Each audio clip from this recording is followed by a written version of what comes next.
Thanks for following on. Same deal as yesterday. I love this type of leave feedback compared to using like a third party.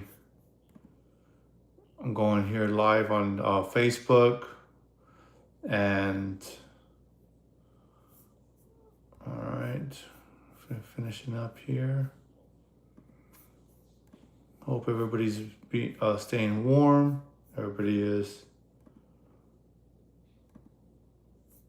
working on uh, getting prepped for this. I'm here in Texas, so Ice Mageddon is coming, and you know Texans don't know how to deal with ice.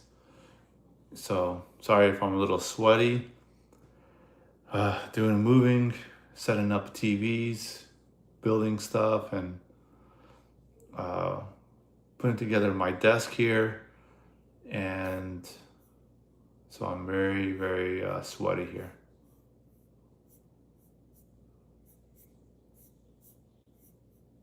Let's go.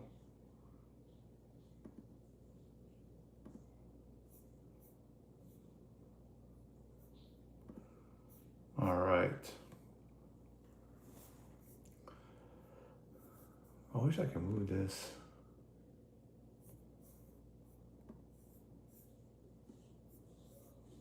There we go.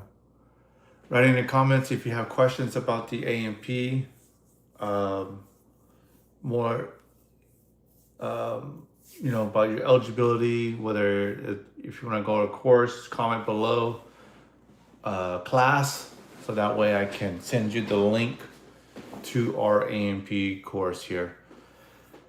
All right, let's get into it, right? So we talk about A&P, we talk about how to be successful. And one of those things that to be successful is give yourself enough time, right? Don't wait till last minute to be pursuing your A&P. This is such a terrible idea. And it's probably the biggest mistake I've seen. The biggest mistake is people do is it's not about your resume, LinkedIn. You wait to the very end. Employers are ready to hire you, and it's going to cost you. It could probably cost you a job because you don't have your A&P, you don't have your 8610-2. So many times I hear this from recruiters is that they can wish that at least guys leave or about to leave with their 8610-2. So again, make sure we give ourselves enough time. Waiting too long can miss out on options, miss out on great opportunities, right? So I'll share a story with you about how this one guy, he was planning his retirement party and doing his A&P, and he was going back and forth, switching back and forth. Well, what ended up happening is that he was so distracted, he wasn't doing too well in the studies.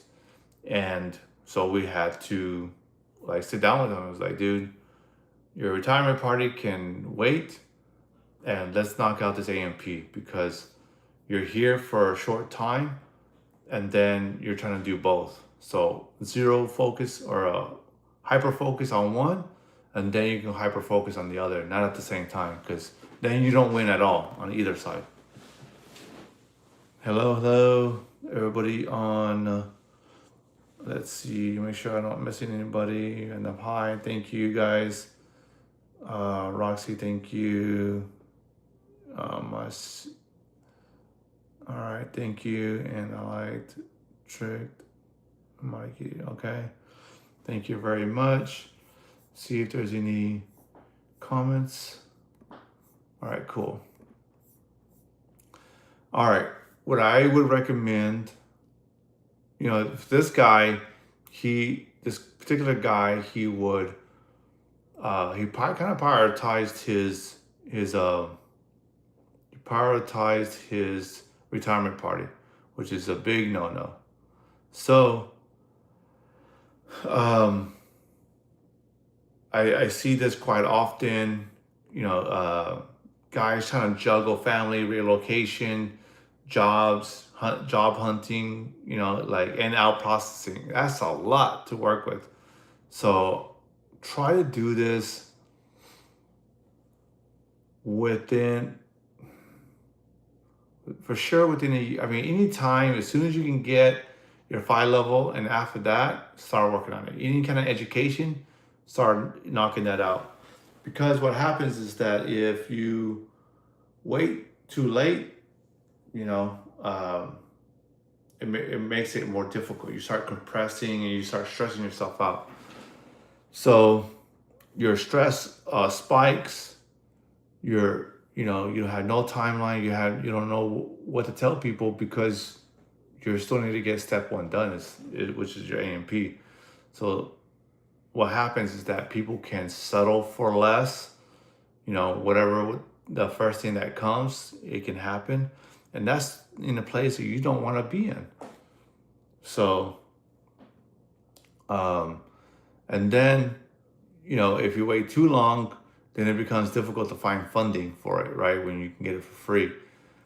And then on top of that, you're juggling trying to find housing, relocation, benefits, trainings, timing, like just blows up on you. And the clock doesn't care how long or how motivated you are.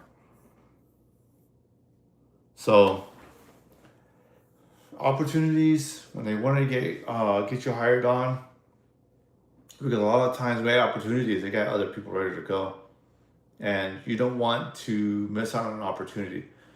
And if they're looking for somebody right away, and to fill that position, like Southwest can say, hey, we need 10 mechanics here in Phoenix. Well, if you don't have it, you're not available, right? So you can lose leverage in that. Resumes end up being very stressful for you because you are not ready. So if you're losing time, everything starts getting to push back, and the transition doesn't get the attention it needs. And the first thing during transition as an aircraft maintainer is that you need to have that A&P ready to go. So do this early as possible. Leverage your experience, leverage the time that you have, and then you start building up confidence. All right. So what happens a lot of the times is that when you wait too long, is paperwork, training records, they tend to disappear, or if the FAA needs extra proof, you getting connected with those supervisors will be very hard, and so it becomes harder to collect that documentation, and they can read the DD-214, but if you need extra time to get a certain power plant, which is kind of common, and they need you to prove that, you just made it difficult, right? So training seats can take some time. So if you're trying to do last minute prep, it's going to be, especially good ones, they're going to be hard to find seats ready to available for you on your timeline. And it makes it harder, right? And then you can miss that hiring windows, or, hey, we need a guy with their A&P within, X amount of time. So don't delay. You can be delaying opportunity. That job that you want, you can be, taking it off your shoulders, but you're not, because you keep delaying the timing. So,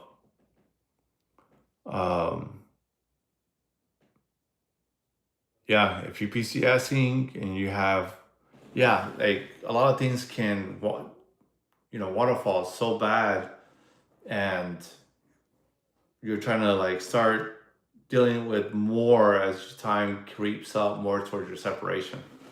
And that's the place you don't want to be. So Again, any comments below about, A&P, let's hear them so that I can answer them on here while we have each other on live. Hello. Okay, here on, let's go.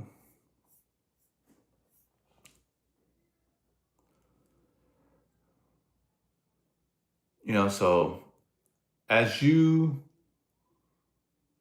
about to separate, get all your training records, all your documentation ready to go, and make sure that you have a path to your A&P before you separate. Talk to your leaders, on how to get funding. Don't leave without your 8610-2. That's usually free. But getting your A&P is not. So make sure you're not outside the timeline of whatever rules that, Army Corps, Air Force Corps, or the VA, or the company that you're working for needs it. And then, you can start targeting some. If you had everything, you're ready to go, your A&P, you can start working on who you're going to work for. And I always recommend 6 months is the latest. How would you say that? The earliest, as soon as possible. 6 months, the latest. Because out processing can be a mofo.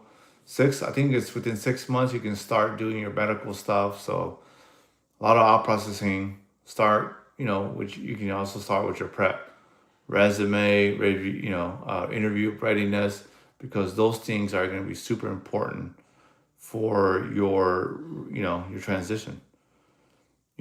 Also putting aside money for getting your tools, relocation plan. Some companies cover this stuff, but if you don't have this, just in case you don't, you need to start working on that. If you're within 90 days, you basically need to start researching, get your documents, applications, stanton schedule.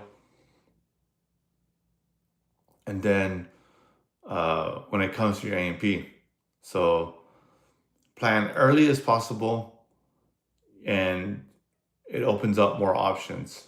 You're not, you can focus on the opportunities that are out there instead of just going through the first thing. Okay, so